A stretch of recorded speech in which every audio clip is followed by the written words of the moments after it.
Text on screen, Reshaping Your Story. Youth Voices on Healing and Change. A picture of 3 animated teenage girls and 2 animated teenage boys is underneath.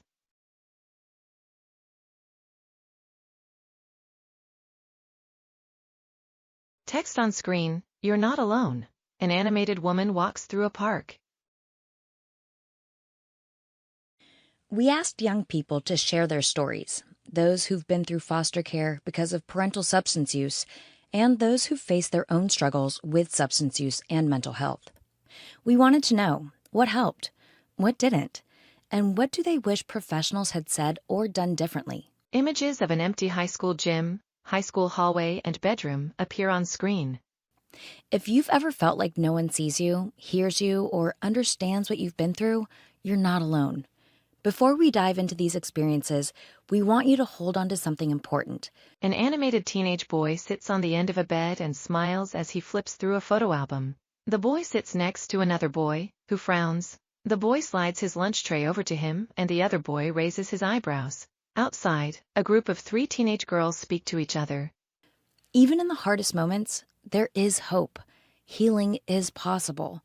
And there are people who care deeply about making things better, for you and for others walking a similar path. Inside the high school gym, a group of teenage boys and girls sits in a circle, and one of the boys addresses the group. These are real voices, real experiences, shared with courage so others can feel seen, understood, and inspired to keep going. The following content includes sensitive topics related to parental substance use, child welfare, and emotional themes. Some viewers may find this information difficult to process. If at any point you feel uncomfortable or overwhelmed, please take a break, reach out to a friend, or engage in self-care in a way that feels right for you. Your well-being matters. Text on screen, For youths in child welfare, especially those with parents challenged by substance use, the journey is complex, but there is hope.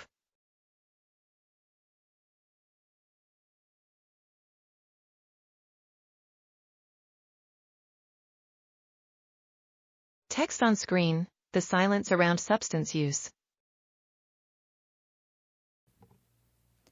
For many of us, no one explained what was happening. Substance use and mental health challenges in our families were treated like secrets. We were left to guess, to blame ourselves, or to stay quiet. This silence shaped how we saw our parents and ourselves. An animated teenage boy sits at the edge of a bed in his room. Not one professional spoke to me or explained my parents' substance abuse or mental health problems. The teenage boy sits and leans against a wall while writing in a notebook. It felt very hush-hush. Like, if you talk about it, you could get your mom in trouble. I just felt like it was my fault. I feel like someone should have encouraged me more to speak to my mom. They treated her like she wasn't there. An animated teenage girl sits at a desk in an empty classroom. At home, the girl looks underneath a bed and pulls out a box.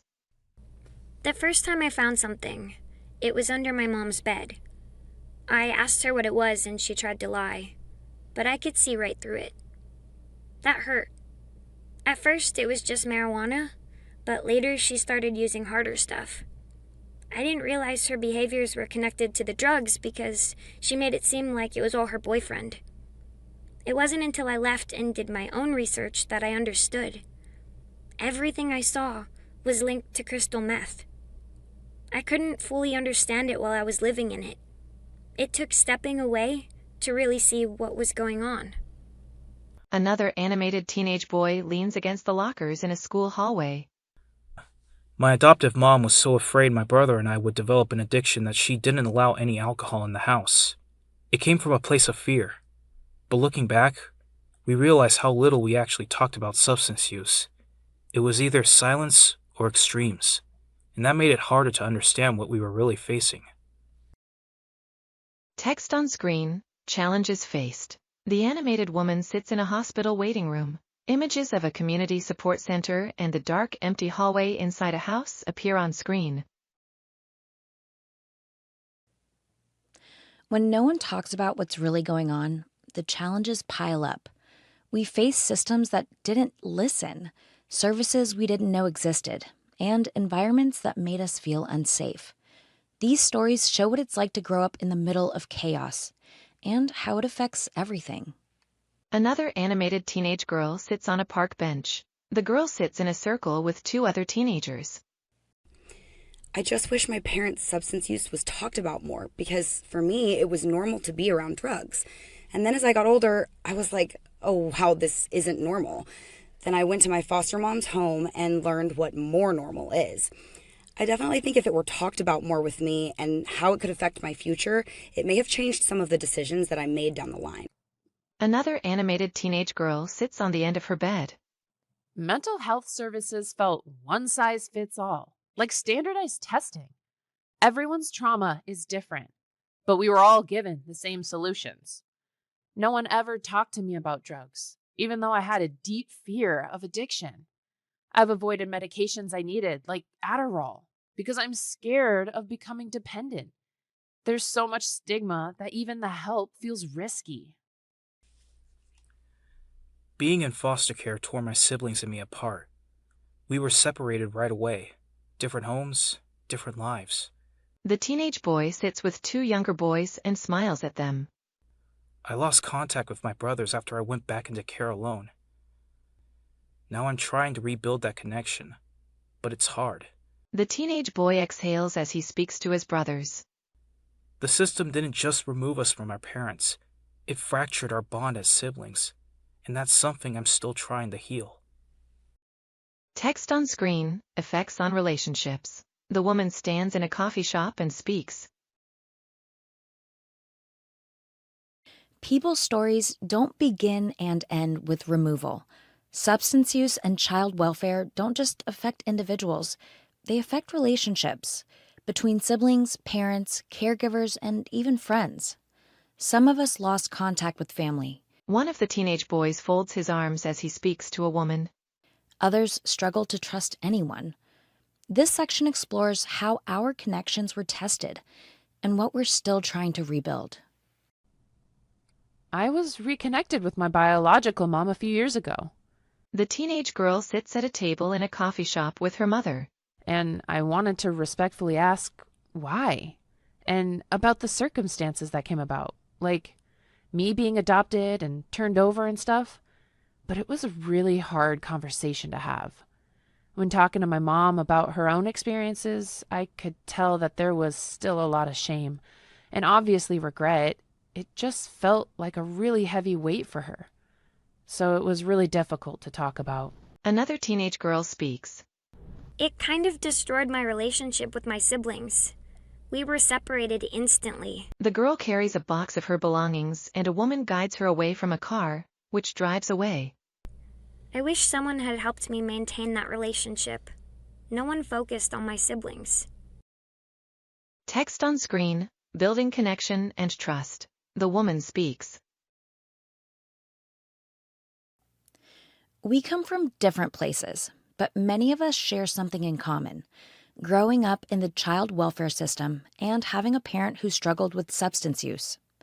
Those experiences are hard, especially when it feels impossible to build trust or find someone who truly understands. But here's what we've learned. Hope often shows up in people. Sometimes it's one person who makes all the difference. A therapist who listens without judgment. A caseworker who sees more than your case file. An attorney who asks about your hobbies because they care about who you are. These moments matter. They remind us that we are more than our circumstances. We are more than a system. We are people with dreams, strengths, and futures worth fighting for. And if you're walking a similar path, know this. Connection is possible. Healing is possible. You are not alone. One of the teenage girls speaks. She speaks to a teacher outside in the doorway of the classroom. School became my lifeline. Teachers noticed I was struggling. They gave me backpacks, supplies, even food. My friends shared their lunches when they saw I was hungry. But there were people who showed up. Therapists who listened, judges who cared, friends who made us feel safe. One of the teenage boys speaks. The attorneys I connected with were the ones who cared about me, not just my case. They asked about my interests, like musicals and after-school clubs. not just my grades. That made me feel seen as a person, not a file. One of the teenage girls speaks. The girl speaks to a therapist. I had had a lot of therapists, but one court-appointed therapist really stood out because she treated me like a person. For professionals, it might just be another case, but for us, it's our whole world. She let me lead the conversation and didn't make it about why I was in care. That made a huge difference. Text on screen, services that made a difference. The woman speaks. Support isn't just emotional, it's practical. Clothes, food, safe spaces, and programs that meet real needs. These services gave us stability when everything else felt uncertain.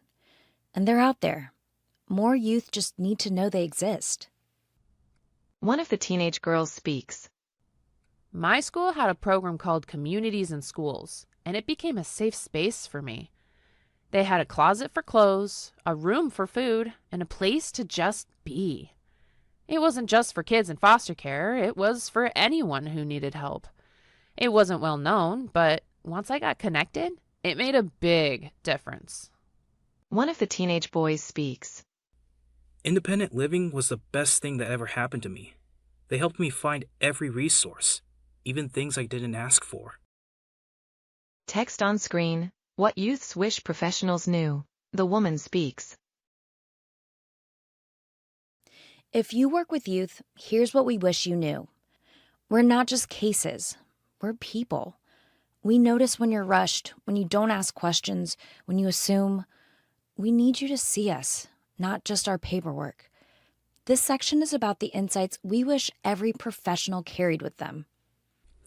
One of the teenage girls speaks. Caseworkers often judge us based on what's in our file, but that's just one side of the story. Sometimes the information isn't even accurate. The teenage girl sits in a caseworker's office and the girl frowns as he speaks to her. When professionals go in with a negative lens, they miss who we really are. We're not bad kids, we're misunderstood.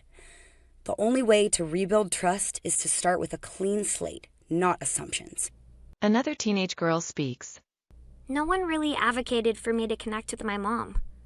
They treated her like she didn't exist, and that took a toll on me. Now our relationship feels distant and complicated. The girl sits on a couch with her mother and smiles at her. I think she was misunderstood. She made mistakes, but that's not all she was. I wish someone had helped me work through that instead of judging her or keeping us apart. Another teenage girl speaks. For my mom, substance use was deeply tied to trauma and untreated mental health. She went off her medication during pregnancy and never got back on it. And I believe that played a big role in what happened. The girl watches as her mother sits in a chair and shakes her head. Behind the girl, clothes are strewn across the couch and leftover food is laid out on the table. At the time, I didn't understand. But now, I see how important it is to help parents take care of themselves first. Like they say on airplanes, you have to put your own mask on before helping others. If she'd had access to the right support, things could have been very different. Text on screen. What youths need. The woman speaks. We've shared what happened. Now we want to share what we need. Honest conversations, trauma-informed care, sibling connections. We need professionals to listen, to ask, and to treat us like we matter. Because we do. One of the teenage girls speaks. The girl argues with her mother. We deserve honesty. Sugarcoating or hiding the truth only creates confusion and mistrust. I spent years believing my family didn't want me, only to find out later that they did. That kind of silence hurts. If someone had just been transparent with me, I could have held on to hope instead of feeling abandoned. One of the teenage boys speaks. No one prepared us for what we'd see in court. I walked in and saw my dad in handcuffs and shackles. I didn't know he'd be there. It was traumatizing. After that, I never went back. The boy sits on a bench outside the courtroom and holds a file in his hands. He frowns and lowers his head. We were asked if we were okay, then sent out while decisions were made without us. It felt like we were part of the case, but not part of the conversation. One of the teenage girls speaks. I went to every family partnership meeting, but they were incredibly hard. My family, who had been abusive, would show up or call in, and it gave me severe anxiety. They'd say hurtful things, try to embarrass me, even harass my foster mom. I kept saying I didn't want to go back, but no one listened. The girl sits at a desk with a man and woman who converse with each other. She argues with them. They pushed for reunification without really hearing me. I didn't want adoption. I just wanted to stay where I felt safe and age out. One of the teenage girls speaks. When I entered my independent living program, I was handed a pamphlet with resources, food pantries, housing, substance use support, but no one went over it with me. It was just paper. The girl stands alone in an empty apartment with a box of belongings on the floor and a bag of groceries on the countertop. I had to figure it out on my own. I wish I would have had more support with that. One of the teenage boys speaks. What helped me was learning the science behind addiction, how it affects the brain. A woman holds a tablet which has a diagram of the brain on screen, and she speaks to the boy. That's when I realized my mom didn't choose drugs over me.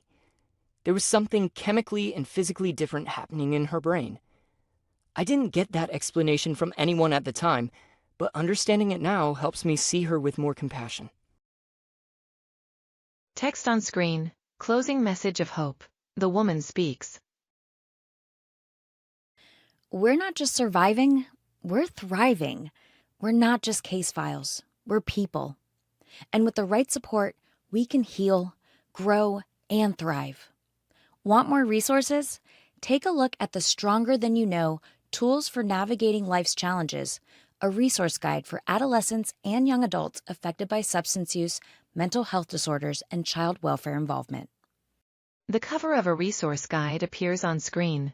The cover reads, National Center on Substance Abuse and Child Welfare. Stronger Than You Know, Tools for Navigating Life's Challenges. A resource guide for adolescents and young adults affected by substance use, mental health disorders, and child welfare involvement. Text on screen. To learn about more youth affected by parental substance use and involved in child welfare, visit https://ncsacw.acf.gov/. A QR code appears underneath with an arrow labeled, Access Now, pointing to it.